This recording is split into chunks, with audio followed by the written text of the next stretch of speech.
الرحمن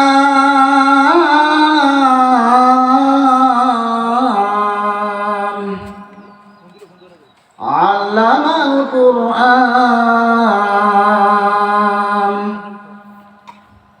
خلق الإنسان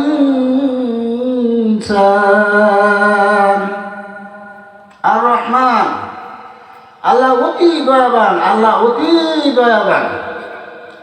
আল্লাহ দয়া করিয়া আমাদের কি করছেন? কোরআন দিছেন।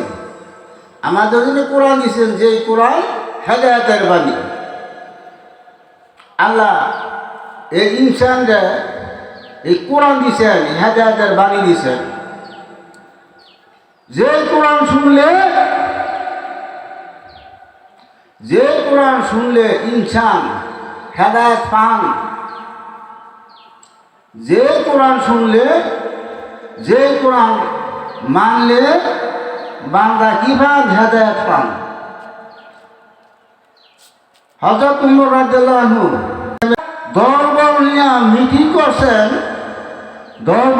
মিটিং করছেন। মিটিংয়ের মাঝে বলছে যে নাকি মুহাম্মদের শির আনতারবা, মাথা আনতারবা, তারে এই পুরস্কার দিব।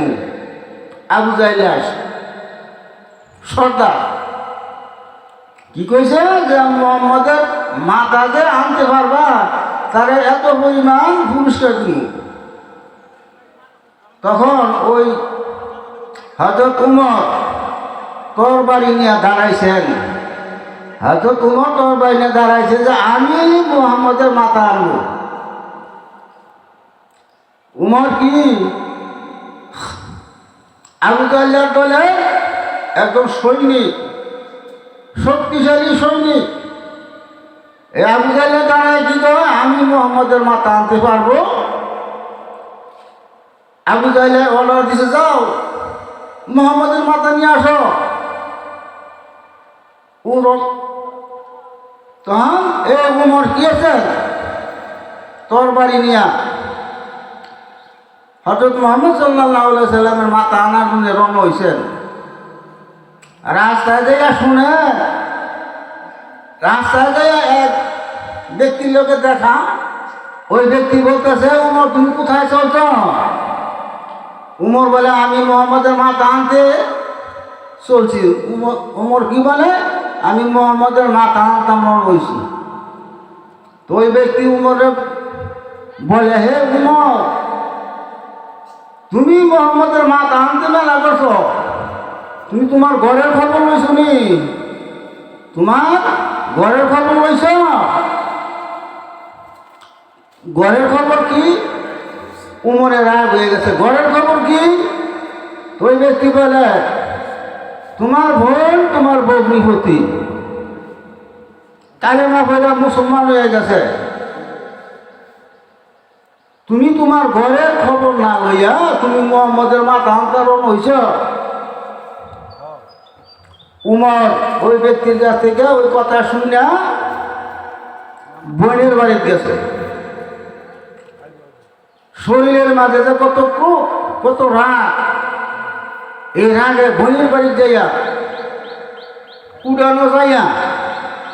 উড়ানো যাওয়ার পর ওই তো বোনে যে বড় কোরআন পড়ে, কোরআন তেলাওয়াত করে, এই কোরআন তেলাওয়াতের আওয়াজ উমরের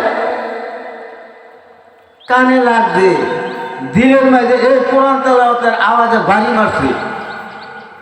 কোরআনের আওয়াজে দিলের মাঝে গিয়েছে বাড়ি মারছে। বাড়ি মাইরা কোরআনের এই আওয়াজে উমরের যে শক্ত দিল, এই শক্ত দিল নরম হয়ে গেছে।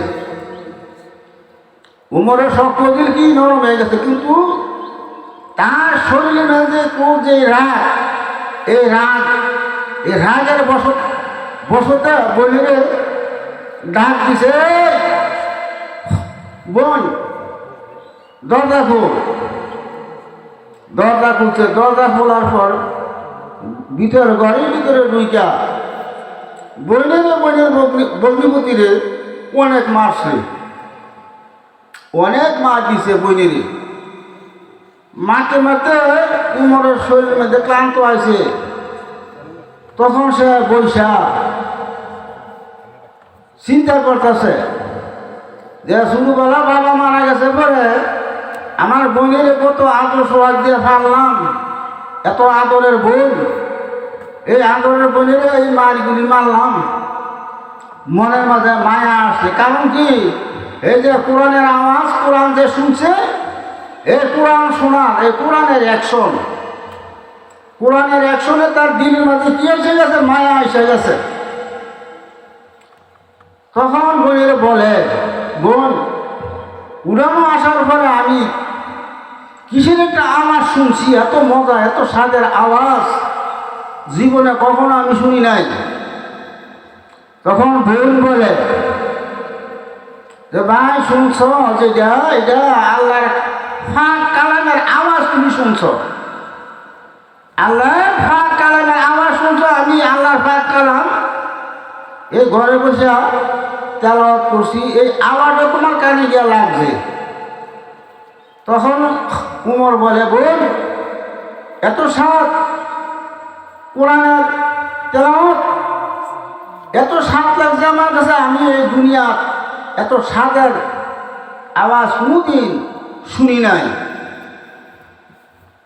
কোরআনটা হলো আমার কাছে, আমি কোরআনটা দেখি। বোন বলে, ভাই, এই কোরআন আল্লাহর ফাঁক কালাম, এই কোরআন আল্লাহর ফাঁক কালাম। এই আল্লাহর এই ফাঁক কালাম ধরতে হইলে ফাঁক পবিত্র অবস্থায় ধরতে হয়।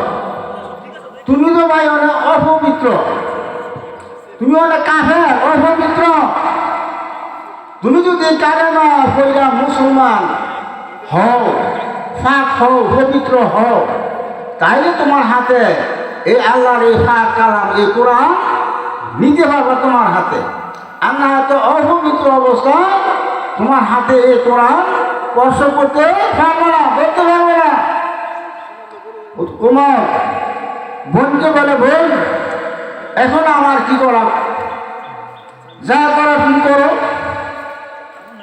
তো ভাই, তোমার দিনের নবীর কাছে যাইয়া গোসল করে পাক পবিত্র হইয়া দিনের নবীর কাছে যাইয়া তুমি কালেমা হইয়া মুসলমান হও। যখন তুমি মুসলমান হইবা, পবিত্র হইবা, তখন তোমার হাতে এই ফাঁক, এই পবিত্র কালেমা, পবিত্র কালাম দেওয়া যাবে। হযরত উমর বললে ওই উমরকে বাইকে নিয়ে আমাদের নবীর কাছে, হযরত মুহাম্মদ সাল্লাল্লাহু আলাইহি সাল্লামের কাছে গেলেন। গোসল করায়া, গোসল করা, পাক পবিত্র করা, তা আমাদের নবীর কাছে নিলেন। নবীর কাছে যাইয়া বললেন, সে কালেমা পড়া পবিত্র হইয়া মুসলমান হইয়া গেলেন। সুবহানাল্লাহ।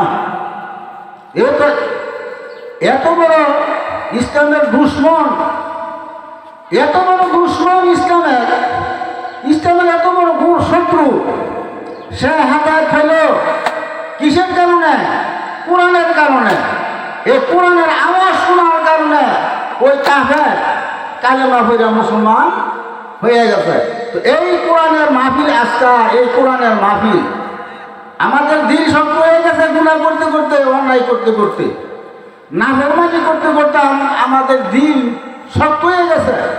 এই শক্ত দিল নিয়ে যদি কোরআনের মাহফিলে আইসা বসি, এই শক্ত দিল কি হবে? নরম হবে। এই জন্য এলাকার ভাই বোনেরা, আজকের এই মাহফিলে, কোরআনের মাহফিলে আমরা আসি, আইসা বসি, এই কোরআন হাদিসের কথাগুলা, হেদায়েতের কথাগুলা, হেদায়েতের বাণীগুলা আমরা বসে শুনি, যে দুনিয়া আসার পর আমার কি করণীয় ছিল আর কি করতেছি। এখানে আইসা বসি, বৈশা কথাগুলি শুনি আর নিজে একটু চিন্তা করি। আল্লাহ আমাদের তৌফিক দান করুন।